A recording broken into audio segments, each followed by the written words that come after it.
जी last lecture में हम लोगों ने इस पर डिस्कस किया था सेशंस ट्रायल यानी कि सत्र विचारण, जिसमें सेक्शंस थे 225 से 230 से। कुल मिला के 4 ट्रायल हैं, sessions trial, warrant trial, summons trial and summary trial. और 225 से लेकर 265 तक की जो धाराएं हैं वो इन चारों ट्रायलों से मिला के संबंधित। तो एक ट्रायल तो हम लोग लास्ट वीडियो में डिस्कस कर चुके हैं। दूसरा महत्वपूर्ण ट्रायल जो है वो वारंट ट्रायल, जिसको आज डिस्कस कर रहा हूं। देखो बेटा, वारंट ट्रायल इसका मतलब क्या हुआ? ये ट्रायल किन केसों का होता है? तो ये ट्रायल वारंट केस का होता है। वारंट केस किसे कहते हैं?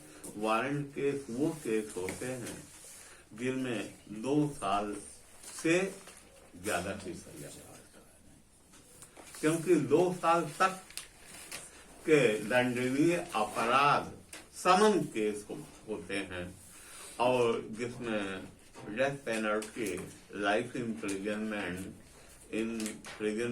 ऑफ एनी काइंड, लेकिन मोर देन 2 years, वो है वारंट केस। तो वारंट केस का ट्रायल वारंट ट्रायल में हो। अब ये ट्रायल करता कौन है?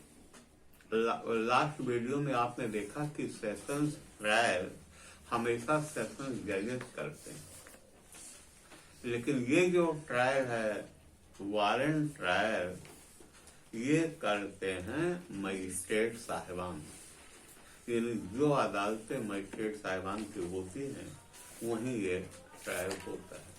मजिस्ट्रेट साहिबान की अदालतें कौन कौन होती हैं? एक मुख्य न्यायिक मजिस्ट्रेट होते हैं, इसके बाद अपर मुख्य न्यायिक मजिस्ट्रेट होते हैं और इसके बाद न्यायिक मजिस्ट्रेट गण होते हैं। तो इन्हीं के यहाँ ये ट्रायल होता है वारंट ट्रायल। 2 चीज क्लियर हो गई। किन मामलों का होगा वारंट ट्रायल? तो ये वारंट केस का होगा वारंट ट्रायल। कौन करेगा ये ट्रायल? तो मजिस्ट्रेट साहिबान करेंगे, अर्थात CJM, ACJM या जुडिशल मजिस्ट्रेट साहिबान इस ट्रायल को करेंगे या मेट्रोपॉलिटन मजिस्ट्रेट साहब करेंगे। अब देखो, इसके बाद अब एक चीज और जो बहुत ही महत्वपूर्ण है इस ट्रायल में, कि ये ट्रायल 2 तरीके से हो सकता है। 2 तरीके से क्या मतलब? एक, कोई वारंट केस हुआ, कहीं कोई ऑफेंस हुआ जो वारंट केस में आ रहा है, वो आदमी गया पुलिस स्टेशन, उसने FIR लिखाई, पुलिस ने उसका इन्वेस्टिगेशन किया, वो चार्जशीट सबमिट किया। इसे कहेंगे स्टेट केस। लेकिन अगर मान लीजिए उसको रिपोर्ट नहीं लिखी गई या वो रिपोर्ट लिखाने गया ही नहीं, तो एक तरीका और है, वो न्यायालय में जाके कंप्लेंट फाइल करे, परिवाद दायर करे। तो ये जो ट्रायल है ये स्टेट केस के रूप में भी हो सकता है और परिवाद के रूप में भी हो सकता है। तो इसलिए जो वारंट ट्रायल हम करते हैं तो दोनों तरीके से जो उसमें नियम है दोनों को जानना चाहिए। ये ट्रायल शुरू हो रहा है CRPC की धारा 238 से लेके और समाप्त हो रहा है 250 तक, यानी 238 से लेकर 250 तक की धाराएं वारंट ट्रायल से संबंधित हैं। ना वो ये कल्पना करिए, स्टेट केस को पहले उठाइए। स्टेट केस में कोई ऐसा अपराध हुआ जिसमें 2 साल से ज्यादा की सजा है, तो वो आदमी गया पीड़ित थाने पर, उसने थाने पे जाके FIR लिखाया। FIR लिखाने की धारा जो CRPC में है वो 154 है, 154 है, उसी के अंतर्गत FIR लिखी जाती है। FIR कितने प्रति में लिखी जाती है? 3 प्रतियों में लिखी जाती है। पहली प्रति जाएगी मजिस्ट्रेट के न्यायालय में, as soon as it is possible. दूसरी प्रति उसको दी जाएगी जो आदमी रिपोर्ट लिखाने आया है, और तीसरी प्रति थाने में रहेगी, जिसके आधार पर जो भी विवेचक होगा वो विवेचना संपन्न करेगा। ध्यान रखना बेटा, FIR हमेशा 3 प्रतियों में होती है, NCR 2 प्रतियों में होती है। पहली प्रति जो मुकदमा दिखाने आता है उसको दे दी जाती है, इस निर्देश के साथ कि अगर वो इन्वेस्टिगेशन कराना जाके मजिस्ट्रेट से आदेश ले आइए। वो आदेश मिलता है 155 के खंड 2 में। और क्योंकि FIR में कॉग्निजेबल ऑफेंस से मामले आते हैं, तो इस मामले में पुलिस अफसर को यानी स्टेशन हाउस अफसर को किसी के न तो परमिशन की जरूरत है और न ही किसी के आदेश की। तो इसके बाद वो तफ्तीश पूरी करके, तफ्तीश मतलब इन्वेस्टिगेशन कंप्लीट करके सेक्शन नंबर 173 के खंड 2 में 170 क्लास 2 में ये सबमिट करते हैं chargesheet before the court of magistrate. ये सबमिट करते हैं, अब किस कोर्ट में करेंगे? मजिस्ट्रेट तो होगा ही, वो अदालत तो मजिस्ट्रेट साहब की होगी। होता क्या है कि हर जिले में जो मुख्य न्यायिक मजिस्ट्रेट साहब होते हैं वो थानों का बंटवारा कर देते हैं मजिस्ट्रेटों के न्यायालय में। यानी कि CJM के कोर्ट में अगर थाना अमीनाबाद और थाना हजरतगंज रहेगा मान लीजिए, तो ACGM जो फर्स्ट है उनकी अदालत में थाना गोमती नगर रहेगा और BKT वो इस तरह से बंटवारा कर देते हैं। वो जहाँ कोर्ट के न्यायिक क्षेत्राधिकार में जो थाना आता है वहाँ के अभियुक्तगण, वहाँ के मुल्जिमान रिमांड के लिए वहीं पेश किए जाते हैं उसी कोर्ट में। और जब चार्जशीट तैयार हो जाती है तो उसी कोर्ट में प्रस्तुत की जाती है। एक चीज जरूर ध्यान दें कि जिलों में छुट्टी के दिन, जिस दिन न्यायालय बंद होता है, उस दिन एक रिमांड मजिस्ट्रेट रहता है। वो अपना छुट्टी के दिन भी 2 बजे तक आ जाते हैं, और जो मुलजिम पकड़े गए हैं, क्योंकि वो नियम है कि 24 घंटे ज्यादा बिना मजिस्ट्रेट साहब की अदालत में पेश के रोका नहीं जा सकता, तो वो जरूरी हो जाता है। तो वो रिमांड मजिस्ट्रेट साहब का, एक रिमांड मजिस्ट्रेट अब एक कोर्ट साहब की ड्यूटी रहती है। संडे को भी सर रहते हैं क्या? हाँ, हमेशा रहेंगे छुट्टी दिन। तो अब ये चार्जशीट पहुंच गई मजिस्ट्रेट साहब के यहाँ। सेक्शन नंबर 190 के 1 के B में वो इसका कॉग्निजेंस लेते हैं। अब कॉग्निजेंस जब ले लिए तो वारंट ट्रायल शुरू हो गया स्टेट केस के संबंध में। सेक्शन नंबर 238 आ गया। 238 में लिखा है कंप्लायंस ऑफ सेक्शन 207 CRPC, अर्थात अब यहीं पर मुल्जिम को नकलें दी जाएंगी। ये बात अंडरस्टूड, नकलें तो तब आप देंगे जब वो आएगा, तो उसको तलब कर लेंगे। वो आएगा, समन जाएगा, समन पे आ जाएगा, न्यायालय में उपस्थित होगा, एक आध पेशी और लगेगी, नकलें उसे दी जाएंगे। फिर वही नकलें सेशन ट्रायल वाली बात है, कोई नई बात नहीं नकलों में। FIR की कापी, GD की कापी और नक्शा नजरी की कापी, चार्जशीट की कापी, कोई इंक्वायरी रिपोर्ट है उसकी कापी, कोई केमिकल एग्जामिनर की रिपोर्ट है उसकी कापी, 161 के बयानों की कापी, अगर किसी गवाह के बयान 164 में कराए गए तो उसकी कापी, अन्य कोई अगर रिटर्न मटेरियल है तो उसकी कापी, ये कापी मुझे को दी जाएगी किस सेक्शन में 238। इसको भूलना नहीं बेटा। इसके बाद आ जाएगा सेक्शन नंबर 239, ये डिस्चार्ज की धारा है। इसे हिंदी में क्या कहेंगे? उन्मोचन करना, यानी उन्मोचित किया जाना। डिस्चार्ज का 239 में वही मतलब है जो सेशन ट्रायल में सेक्शन नंबर 227 में था। इसमें करना क्या है? अगर काउंसिल ऑफ डिफेंस को ये लगता है कि चार्जशीट और सारे न्यायिक पत्रावली में इतना भी कोई एविडेंस नहीं है कि कम से कम हमारे मुल्जिमान के खिलाफ आरोप तो विकसित हो सके, इतना भी नहीं, तो एप्लीकेशन डाल देते हैं, हमें डिस्चार्ज कर दिया गया। क्या करना होगा, क्या दायित्व है 239 में मजिस्ट्रेट का? मजिस्ट्रेट न्यायिक पत्रावली को पढ़ेंगे और दोनों पक्षों के अधिवक्ताओं की बहस सुनेंगे, और अगर पाते हैं कहाँ डिस्चार्ज करने लायक मामला है तो डिस्चार्ज। ये हो गया 239।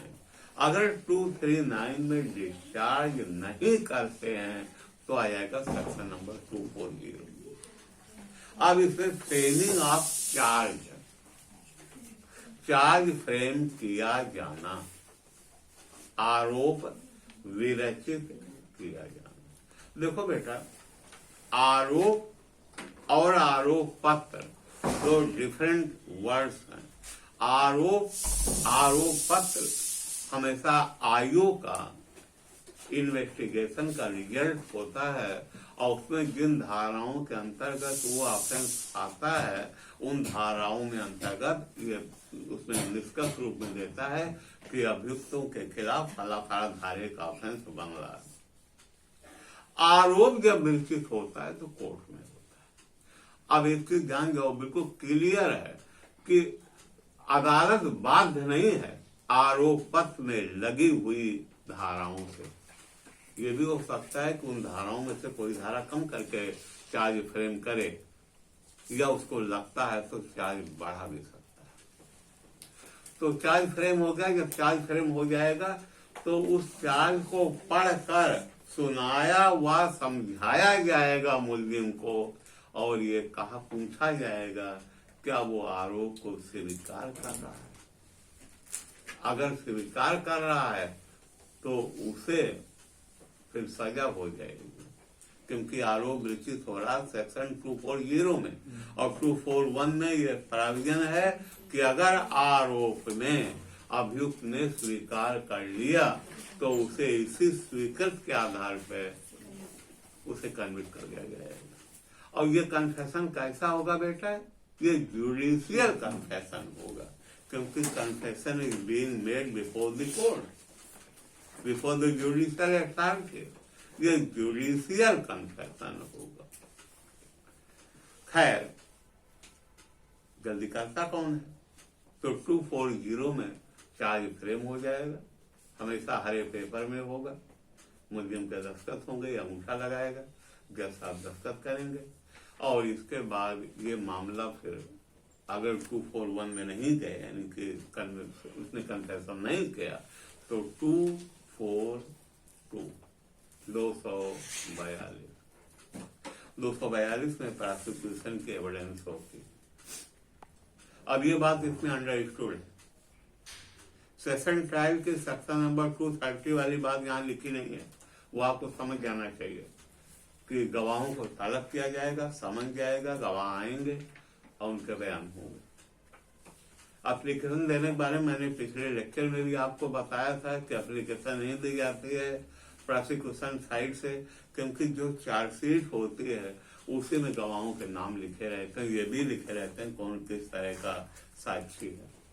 यानी कि ये आई विटनेस है, या ये डॉक्टर साहब हैं जिन्होंने ये रिपोर्ट बनाई है, या ये विवेचक हैं, या ये FIR लेखक हैं, या अन्य कोई टेक्निकल एग्जामिनर।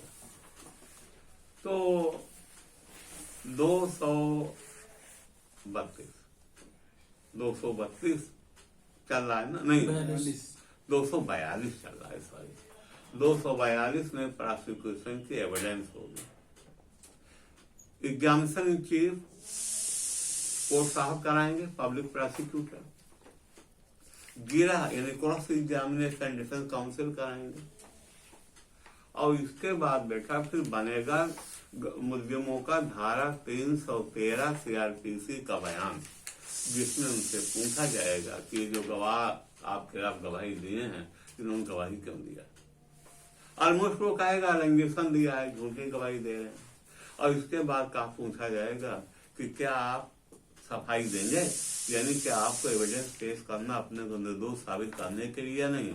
अगर वो कहता हाँ करना है तो ये डिफेंस एविडेंस में चला जाएगा, जो कि कहाँ है 243 में। अगर नहीं तो फिर इसी के बाद बहस हो जाएगी, और बहस के बाद फिर जजमेंट आ जाएगा। जजमेंट की धारा है 248। ये हो गया बेटा स्टेट केस। अब आ जाओ इसी में, अगर कंप्लेंट से आया है तो कंप्लेंट में केस में अगर आएगा तो कंप्लेंट के बयान, और अगर अन्य कोई गवाह है तो धारा नंबर 200 के अंतर्गत परिवादी के बयान हो जाएंगे और अन्य किसी साक्षी के। फिर 201 में अगर जुरिडिक्शन इस अदालत को नहीं तो जहां है वहां भेज देंगे, और नहीं तो 202 में जो रिमेनिंग विटनेसेस हैं उनके एविडेंस आ जाएंगे, और कोई अगर डॉक्यूमेंट्री एविडेंस टाइप का कोई मटेरियल है तो वो इंक्लूड कर दिया जाएगा। 202 के बाद 203 आएगा। 203 में अगर मजिस्ट्रेट साहब इतने से पाते हैं कि नहीं ये गवाहों मुलजिमों को तलब करने लायक मामला नहीं है, साक्ष्य नहीं है, तो वो रिजेक्ट कर देंगे कंप्लेंट को। अब नहीं तो 204 में मुलजिम को तलब कर देंगे मुलजिम के रूप। जब 204 में तलब कर देंगे तो अब मुलजिमों का एक हक बन गया, क्योंकि अब वो मुलजिम बन गए हैं। इसके बाद सीधे यहां से भागेगा, मुकदमा लगेगा 244 में। आपको याद होगा कि 243 के बाद 248 आया था स्टेट केस में, अब 244। अब उनके बयान होंगे, वही परिवादी के दोबारा बयान होंगे, गवाहों के दोबारा बयान होंगे। एग्जामिनेशन इन चीफ होगा 244 में।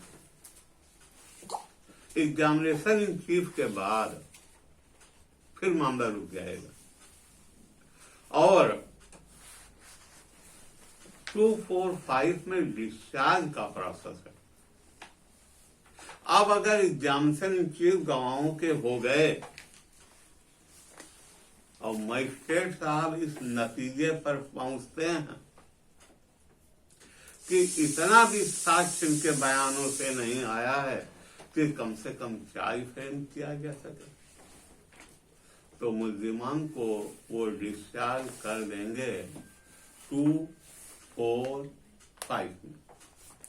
अगर डिस्चार्ज नहीं किया तो अगली धारा आ गई 246, और 246 में कई काम करेंगे। वो क्या काम करेंगे?